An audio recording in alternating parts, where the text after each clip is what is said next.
ऐसा नहीं होना चाहिए ना, कभी कर लिया कभी नहीं कर लिया, then it's not integrity, it's a lame life.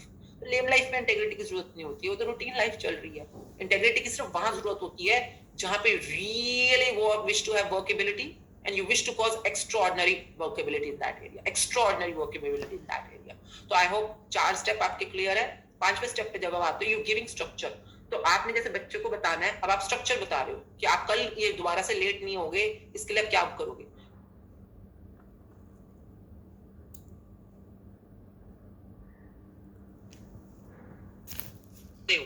कि स्ट्रक्चर क्या बना रहे हो, नहीं तो आपको तो दोबारा से भी कोई टूट सकता है। And you keeping it alive for you.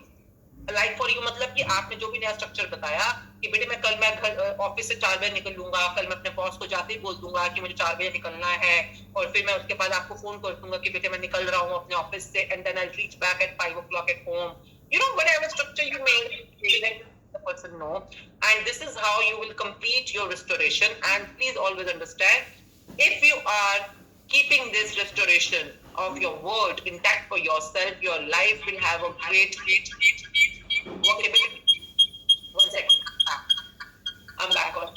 So one thing which is called the blood, the lifeblood of this whole process is called you keeping your empowering context alive for doing it. अगर आपके पास कोई empowering context है, कोई ऐसा संदर्भ है जो आपको empower कर रहा है और आप उसकी वजह से ये काम कर रहे हो, इंटेग्रिटी तभी मैटर करती है। अगर वो नहीं है तो आपकी इंटेग्रिटी, आप जितने मर्जी ड्रामे कर लो, वो मैटर ही नहीं करता।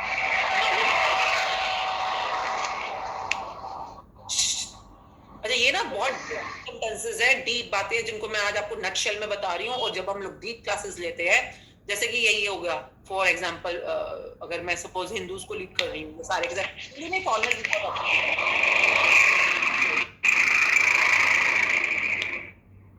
ये खराटे हैं कि ऑटोमोटिव आवाज है। स्वाति सराब, ये आवाज किस चीज की? अच्छा, सड़क के ऊपर, सड़क पे चलते चलते बातें कर रहे हो। How in out integrity we are. चलो भाई, 7 बज गए, इंटेग्रिटी हो गई पूरी। Any question? No, ma'am, please continue. You say something and you do it at the time you said you will do it. There will come a time when you will say something and it will start happening. और suppose अगर आपको अपनी जिंदगी के अंदर एक Mercedes car चाहिए for example, अब नाउ जब मैंने एम्पावरिंग कॉन्टेक्स्ट की बात करी थी, please always remember, keep an empowering context alive always in the world of integrity.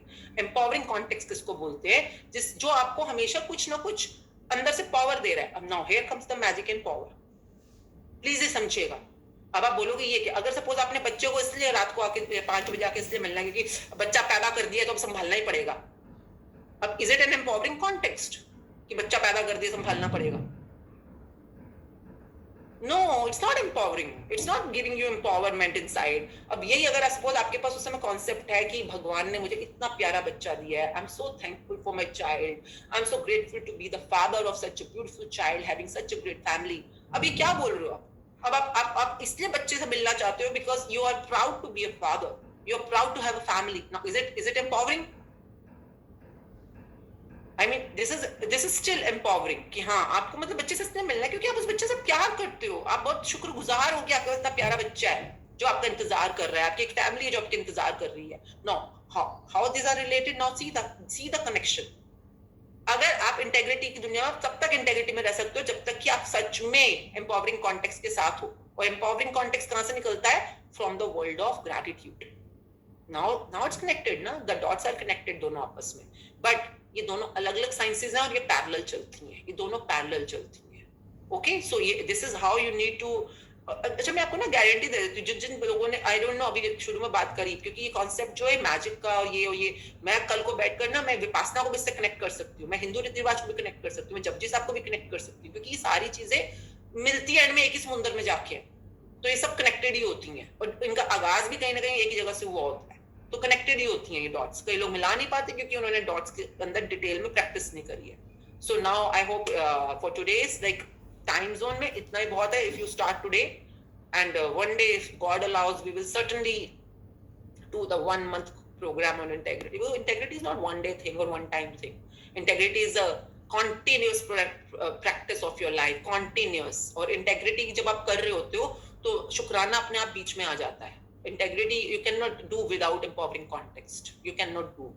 तो मतलब अगर सपोज आप अपने लाइफ में, मैरिटल लाइफ में पति पत्नी के अंदर भी इंटेग्रिटी चाहिए होगी, तो जब तक आप वहां पे एक बोझा ढो रहे हो, रस्म को ढो रहे हो, या एक बस समाज की बनाई हुई रीति रिवाज को ढो रहे हो, इसलिए आप शादी के अंदर हो, तो इट्स नॉट एम्पावरिंग। आप इंटेग्रिटी में भी हो, doesn't matter. But the moment you create an empowering context for you being in your marriage, you create. अब ना पूछो मैडम क्रिएट कैसे करते हैं? कॉन्टेक्स्ट बनाना, क्रिएट करना अपने आप में पूरी ट्रेनिंग है, पूरी ट्रेनिंग है।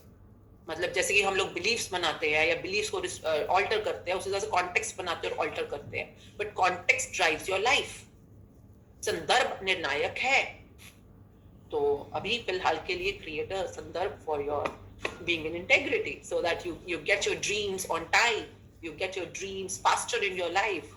वक्त से पहले या वक्त को बाद में कब लाना है, इसके लिए। So thank you everyone for being in the session, and I hope you get a glimpse of। अच्छा, अब नए लोगों को तो मैं पूछ नहीं सकती जिन्होंने पहले, राजन जी ने तो किया होगा। राजन जी, जो आज आप